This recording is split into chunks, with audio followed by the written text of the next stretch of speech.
안녕하십니까. 2020년 6월 21일 최병무의 팩트 시작하겠습니다. MBC가 지난 3월에 보도한 검언 유착 의혹, 이거 뭐 다 기억나시죠?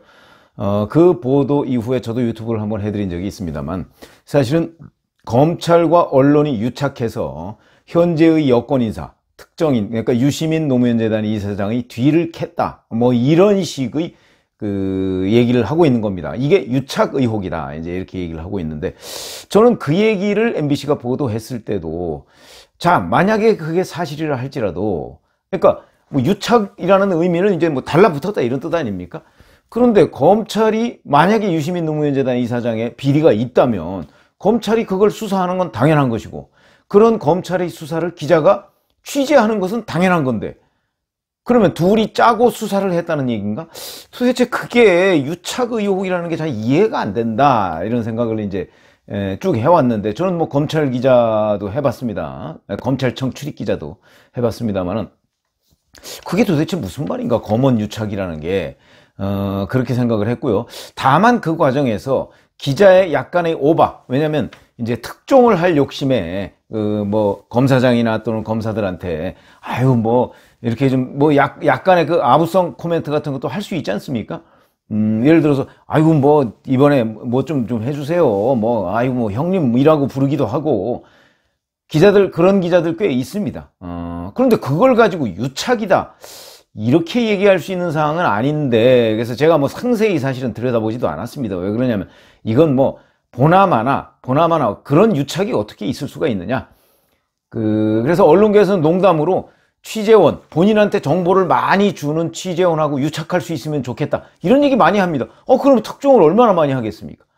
그러니까 정보를 많이 가지고 있는 사람이, 예를 들어서 자, 국정원장을 만약에 제가 엄청나게 잘 안다.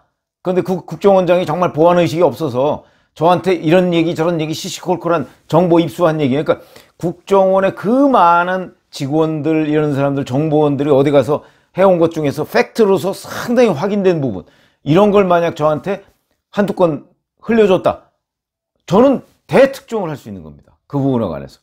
그건 기자의 능력입니다. 다만 그로 인해서 그 국정원장이 뭐 국가기밀을 누설했다, 그거는 별개의 문제입니다. 저는 기자로서의 임무는 다 한 거죠. 왜냐면 그게 국가의 기밀인지는 저보다는 국정원장이 더 잘할 테니까. 근데 그런 일 없습니다. 왜 없냐? 세상이 다 감시하고 있기 때문에. 근데 설령 제가 만약에 국정원장하고 어디 이렇게 우연히 지나다가, 뭐 음식점 같은 데 지나다가 딱 만나서 무슨 얘기를 했는데 국정원장이 살짝 귓속말로 뭐 이런 게 있어라고 해서 제가 확인을 해서 보도를 했다. 근데 그건 안 드러났다, 만약에. 내지는 그게 보도한 것이 그 정보는 결국 국정원에서 나올 수밖에 없다, 그러면 그게 국정원과 언론의 유착인가요? 저는 그렇게 볼 수 없다고 생각합니다. 언론의 취재고, 국정원이 만약에 그걸 흘린 사실이 확인이 됐다 그러면 국정원은 기밀 누설, 뭐 업무상 기밀 누설 뭐 이런 거 되지 않겠습니까? 별개입니다. 그러니까 이거는 유착이라고 보기, 글쎄요. 저는 뭐 정상적인 취재 과정이라고 봅니다만은 어찌됐든 간에. 그런데 이번에 그 채널A 기자의 휴대전화 압수해 갔죠. 그 다음에 그 사회부장 뭐 이런 사람들 다 압수수색했습니다.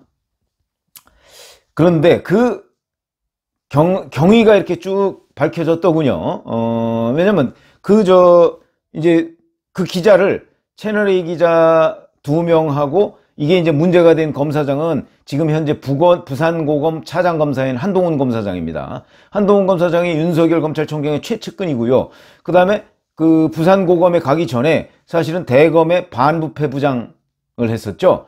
그러니까 뭐 전국에 있는 반부패부, 옛날의 특수부, 거기에서 수집한 정보나 이런 것들을 대략 알고 있을 가능성이 굉장히 많습니다. 근데 그 휴대전화에 이 기자가 한동훈 검사장하고 대화를 녹음했더군요. 근데 이 녹음한 그 대화는, 이 대화 내용을 녹음한 게 보니까 2월 13일입니다. 왜 2월 13일이냐? 이 기자들이 윤석열 검찰총장이 왜 지검 순회한다고 하는 거 그거 기억나시죠? 그 날이 2월 13일입니다. 그래서 윤석열 검찰총장이 지방 순회한다고 하니까 맨 처음에 간 게 부산이었죠. 그러니까 그거 취재하려고, 그러니까 당초부터 한동훈 검사장을 만나려고 간 건 아니었더군요. 그걸 취재하려고 갔다가 한동훈 검사장이 부산고검 차장이니까 연락을 해서 그 사무실에 이 기자 2명이 찾아갔고 그 대화 내용을 기자 하나가 녹음을 한 겁니다. 저희 때는 뭐 이렇게 수첩 가지고 가서 뭐 받아 적고 뭐 이랬는데 요즘에는 다 녹음을 하는 모양입니다. 아마 그렇게 되면 저는 개인적으로 취재가 제대로 될까? 왜냐면 취재원이 나중에라도 자기가 이걸 흘렸다 내지는 얘기를 했다는 것이 다 드러날 그런 상황이 있다면 그 제대로 얘기해 줄 리가 저는 없다고 생각하거든요. 저희 경험으로 보면. 어찌됐든 간에 거기 가서 녹음을 했는데 이렇게 얘기를 했더군요. 이게 지금까지는 이 기자가요, 그 한동훈 검사장한테, 응? 자, 유시민 거 우리가 뒤를 캐고 있다. 그러니까 그 부분을 좀 알려달라. 그러면 나중에 뭐 인사 등 이런저런 점에서 내가 뭔가 좀 도와줄 수도 있다. 뭐 이런 취지의 얘기를 했다. 그래서 이게 유착 의혹이다. 이제 MBC가 그렇게 보도를 한 것인데, 여기 보면 이렇게 돼 있습니다. 보니까 이 기자가 원래 신라젠 의혹에 대해, 로비 의혹에 대해서 취재를 시작했습니다. 2월 초부터. 그러니까 2월 5일, 6일 뭐 대략 이때부터 보니까 2월 5일에 이철이라고 밸류 인베스트먼트 코리아 지금 구속 수감 중이죠. 그 사람이 대표로 있는 게 밸류 인베스트먼트 코리아인데 여기에 등기부등본을 열람을 했고요. 2월 5일 날. 그리고 2월 6일 날 그 이철 씨 자택으로 추정되는 경기 양주시 아파트를 찾아가서 이 신라젠 그 로비 의혹에 대해서 수사를 하고, 아니 수사가 아니죠. 취재를 하고 있었습니다. 이 기자가. 그러니까 이제 이 기자는 2월 5일, 6일 날부터 취재를 시작했으니까 2월 13일이면 한참 취재에 막 열을 올리고 있을 때입니다. 그래서 어디 신라젠 로비 의혹을 취재할 데가 없나 그러다가 이제 한동훈 검사장을 만난 김에 이제 윤석열 검찰총장 따라서 취재를 가다가 부산 고검에 가니까 뭐 그것 때문에 일부러 가기도 그랬고, 그러니까 마침 간 김에 한동훈 검사장을 만난 것으로 보입니다. 그래서 거기서 이제 이런저런 뭐 보니까 앞부분에는 뭐 그냥 간단한 인사, 왜냐면 그 좌천돼서 간 거거든요. 한동훈 검사장이. 그러니까 그런 얘기를 쭉 한 것으로 이제 거기 그 기록이 돼 있습니다. 녹음이 돼 있는 것이죠. 녹취를 보면. 그래가지고 여기에서 이제 채널의 기자가 이런 식으로 얘기합니다. 안부대화라고 요즘에 뭐 여권에서 추진하고 있는 검찰개혁. 왜냐면 그 검찰개혁에 어찌 보면 피해자로서 한동훈 검사장이 부산 고검에 가서 지금 그 사실은 수사권 없는 데 가서 있는 거죠. 그래서 이런저런 얘기 하다가 이 한 기자가 이제 이렇게 얘기한 거예요. 아, 요새 그 신라젠 수사 지금 한참 하고 있는데, 이거 그 서울 중앙지검은 아니고 아마 남부지검인가 거기서 하고 있었죠. 근데 여기 더 플러스 될 게 뭐 있느냐? 이런 식으로 이제 슬쩍 질문을 한 모양입니다. 이런 취지를 질문을 하니까 한동훈 검사장이 아이고, 그거는요. 로비 사건이라기보다는 많은 사람들에게 다중 피해를 준 사건이다. 여러 사람들한테 피해를 준 사건이다. 한 명이 100억 원을 피해본 사건보다 1만 명이 100억 원을 피해본 사건이 훨씬 심각하다. 그래서 이거는 정확히 규명해야 하는 서민 민생 금융 범죄다. 이런 식으로 얘기를 합니다. 그러니까 또 이 기자가 이제 뭐 다른 얘기 뭐 이래 하다가, 아니 기자들은 유시민 이사장도 문제되지 않을까 그렇게 많이 생각하는 것 같다, 이렇게 얘기를 합니다. 이 기자가 왜 신라젠과 유시민 이사장과의 관계를 여기서 갑자기 꺼내 들었을까? 그거는요, 신라젠이라는 그 회사에 가서 유시민 이사장이 특강을 한 적이 있습니다. 그리고 그게 기록에 남아 있습니다. 동영상에. 그러니까 언론에도 그동안에 유시민 이사장과 이 신라젠 뭐 이철 밸류 인베스트먼트 코리아 대표 간에 무슨 관계일까 과연. 그리고 신라젠 사건의 여권 인사들의 이름이 많이 거론이 됐습니다. 뭐 돈 받았다 이런 게 아니고 그 관계가 많이 거론이 됐습니다. 그러니까 아마 이 기자도 거기에 착안을 해서 취재를 시작한 것이 아닌가 이런 생각이 드는데, 그러다 보니까 당연히 그 중에 제일 유명 인사는 유시민 이사장이니까 유시민 이사장도 문제되지 않을까 이런 생각이 드는데요. 그런 기자들이 많아요. 이렇게 이제 질문을 하고서 이제 한동훈 검사장의 반응을 아마 떠봤겠죠. 기자들이 흔히 그렇게 얘기합니다. 그러니까 이 한동훈 검사장이 유시민이 뭘 했는지 나는 아는 게 없다. 금융범죄를 정확히 규명하는 게 중요하다. 그게 우선이다. 이렇게 얘기를 합니다. 그러면서 다시 또 이 기자가 이제 또 다른 얘기 또 하다가 신라젠은 서민 위주 수사로 진행되다가 마지막에는 그 유명인 나오지 않겠어요? 또 이제 또 한 번 떠봅니다. 그러면서 이러다가 보면 유시민이 이제 이런 수사에 부담을 느껴서 월말쯤엔 어디 출국하는 거 아니에요? 그러니까 이제 해외로 도망가지 않겠느냐 이런 식의 질문을 기자가 던진 겁니다. 그러니까 한동훈 검사장이 나는 거기에 관심이 없다. 이렇게 얘기를 합니다. 이후에 다시 제가 기자가 이제 이철 등에 대해서도 내가 알아보고 있어요. 교도소에 편지 썼어요. 그러니까 한동훈 검사장이 여기에 대해서 아무런 답변을 하지 않고 어디 묵고 있어? 뭐 이런 얘기를 질문을 했답니다. 그러니까 자, 이 녹취록이 있는 겁니다. 이 기자의 휴대전화에 녹음이 되어 있는 것이죠. 그런데 이런 상황이 있음에도 불구하고 MBC는 3월 달에 이 기자가 유시민 이사장 문제 가지고 검찰과 유착이 됐다. 그래서 마치 이 한동훈 검사장과 이 채널의 이 기자가 같이 짜고 유시민 이사장의 뒤를 캔 것처럼 보도를 한 겁니다. 그게 이제 검언 유착 의혹인데 6월 17일 날 한동훈 검사장이 이런 그 입장문을 냈더군요. 이 기자와 제보자 지모 씨, 이걸 이제 MBC에 제보했다는 그 지모 씨라는 사람, 그 사람의 대화에서 언급되는 내용의 발언을 하거나 취재에 관여한 사실이 전혀 없다. 있지도 않은 여야 5명 로비 장부를 미끼로 저를 끌어들이려는 계획에 넘어간 이 기자가 제 이름을 도용한 것으로 본다. 나는 그 피해자다. 이렇게 얘기를 했습니다. 자, 어떻게 생각하십니까? 이 녹취록은요, 이게 무슨 사건이 불거진 다음에 한동훈 검사장 찾아가서 녹음한 것도 아니고요. 취재하는 과정에서 한동훈 검사장을 이제 검사장과의 대화를 녹음한 거고요.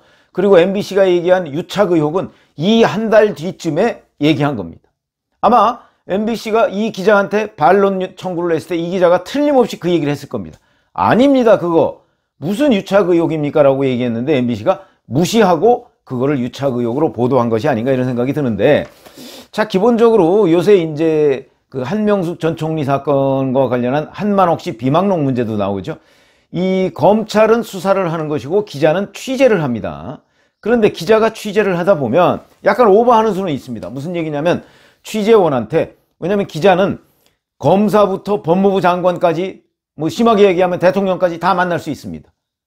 기자는 늘 그렇습니다. 이 어떤 그 개선 조직이 있으면 맨 위에부터 맨 밑에까지를 다 만나고 다니는 게 기자입니다. 그러니까 취재를 하다 보면 때로는 그 맨 어떤 하급자한테 뭐 인사청탁을 받을 수도 있습니다. 아이고, 장관 만났을 때 나 좀 이렇게 잘 해줘, 잘 좀 얘기 좀 해줘. 인사청탁 저도 받아본 적이 있습니다. 그러나 그 인사청탁 받을 수 있죠. 문제는 그걸 받고 그 사람하고 딜을 하느냐, 취재를 미끼로. 이런 것들이 이제 범죄 혐의를 구성하느냐 구성하지 않느냐 이런 거 아니겠습니까? 근데 그런 유착 의혹을 제기해서, 그래서 늘 유착 의혹 의심을 받을 수가 있습니다. 기자는. 왜냐하면 자꾸 그런 걸 묻고 다니니까. 누구의 다른 사람의 비리를 묻고 다니거든요. 기자가. 물론 미담을 취재해서 보도하기도 하지만, 그러나 반면에 검사도요, 자꾸 다른 사람의 무슨 비리나 이런 거에 대해서 질문을 하게 되지 않습니까? 피의자 또는 뭐 좀 의심받는 만한 그런 사람한테 자꾸 캐묻게 됩니다. 그러면 이제 그걸 질문을 받는 사람은 천하의 검사님이 그 질문을 하니까 공권력을 가지고 있는 사람, 그러니까 자기는 압박으로 느낍니다. 그걸. 그래서 협박했다, 검사가. 이런 식으로 얘기하는 사람들이 많습니다. 그래서 늘 회유와 협박이라는 그 의심에 시달리게 되는 게 검사들이고요. 기자는 늘 유착한 것 아니냐, 짜고 친 것 아니냐, 이런 의심을 받게 되는 게 기자입니다. 그래서 기자가 물론 그런 의심을, 또 검사도 그런 의심을 받지 않도록 노력을 해야 되겠으나, 정상적인 취재활동 내지는 정상적인 수사활동을 그런 식으로 의심하는 것은 곤란하다. 근데 이번에 보니까 이 상황이 됐다.